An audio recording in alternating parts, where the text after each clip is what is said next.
Patan fatu se whapoponga o tala mai Ausetalia le Radio Samoa. Ua pu e leo sa di e tolu suru tausanga na matua i se wharapui se water i le whalavlawe na tura i mai le tausanga tanwai na mariwai Bilal Hamzi o se tasi o sui o kengi i sini. O le na mariu na tong fitia le vanga na tupoi le whalavlawe ma awina atu i le wharamai o St. Vincent a mariwai lama munmuriane. I le mai o su enga umi sa whai a leo no lato pu e nai loa le tolu suru tausanga lea ma mōria le fasio te tangata ma lo tau fia nei le vainga leo. Nea sowa ta ua le atura i eiri whamsinonga i Downing Centre e tūsau le mata upu ua tūra mai. O lo fōfua ni usawa lese wha la wiloa nisi tū la Tala Fou e le wha whaingo whiaio na tatala i tua i le palola tangata ua wha maonera sa tū la whono fasio tangata pe a whaia mumusu e wha i roa po whea tonu o iei tino maririu o e ua a whia i ala tau sa tū la whono.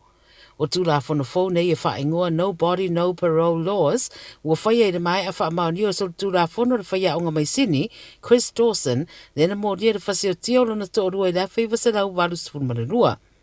Whaidua se whina le Premier Dominic Perrottet, o ia fuafuanga le malo e mana o miaio na ngāru rua whaatasi le ausu e sue, mai la tau e so nia le tūla whano e whaatatau, i le whaidua ane o no fuanga o lo iei tangata e a awhia i la tau sori ngā tūla whano, ale ai o le ale anga waa mo le palola. E mai le Premier o le au lātou whaawhainga tāu na mawhai o na tatala i tua i le palola le au sotu la whono e whai nama ma leiloa i e pē mumusu rapa fo i e whai no ane no fuangolo i eitangata wa a fia i a lātou sa wanga po victims.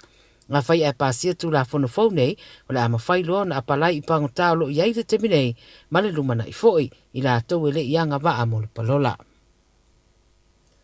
O le aso atai au le ua fuafu e whaamuta i loa maenga o lo whaamalosia o le COVID-19 i te tonu ni usa welese, leo le ale to e whaamalosia i le whai o tarifafonga i rungo a wala o whemaranga inga lautele public transport. Ua fola mai lea whaatatau e le Premier o le stete ma le Minister o le soifua malanoina Brad Hazard e whaapeo se ngā ioinga wala ngā tatau na whai. Ua o ngata si ai fo i le tūra whono manisi o lo whewa i pasi ma trains e me se fo i valele ma malai valele. O le suia fo i o le atūranga o le ale to e whaamarusi ai fo i ma le whaia o ni tarifafonga i ta avale lau pāsese la iti ma ride share pa pia fo i ma no whanga i whaatadi ai pāsese. O lo whautua ina pia de soifua malaloina ni usabo lese le whaia pia o tarifafonga ai mei se lava i no whanga tumutumu. O le tangata upito i matua le soifua i tonu Ausetalia ua whaamaunia mai li pote le APC le so ua mariu i le mai ai o na afia le COVID ni nai vai aso taruai. O Frank Mawa e maliu nei wa se lau se furu tau sangolo na soifua o ia le tangata upito i matua i tonu o Ausetalia. Pai mai na maliu le mua o tō whailo na whale i Central Taupa i le South Coast o New South Wales, pai mai na i o nalo o le aafia o le tamamatua i le COVID se teimene i mamau atu ua vai ai na tino. Pai mai na tau sa mafuta ma le tama o se tangata e maua e lo na whaatuatua.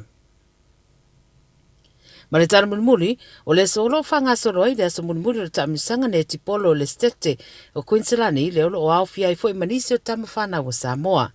O le tamisanga o state titles o awhia i ma le au ne tipolo a le Pasifika i le vanga o tamaita i lalo suri vatau sanga le mātua. E vai aso atoa na tu whaatsia i au le Pasifika ia e awhia i sui mai Tonga, Fiti, Samoa ma Papua New Guinea.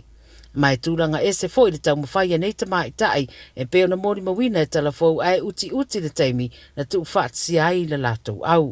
O se porkalame o lo ngāru rua whaatsia i tō tino o le tālonga i le ngata i Samoa Ausetalia ma le Pasifika foi a o se awa noa tāua tele mo le whaalau tele ino le sila fia o tamai tai tā alo i lea foi whaanga tama. O sui o Samoa i le au lea le Pasifika e au fiai Rume Meredith, Sayonara Lalatoa ma Teresa Laban. Toi fo i la tau ia i Samoa i le mai ai le nei por kalame taua i le astofi o le vai senei. Tala na le Radio Samoa mai Ausetalia mo le nei au auli.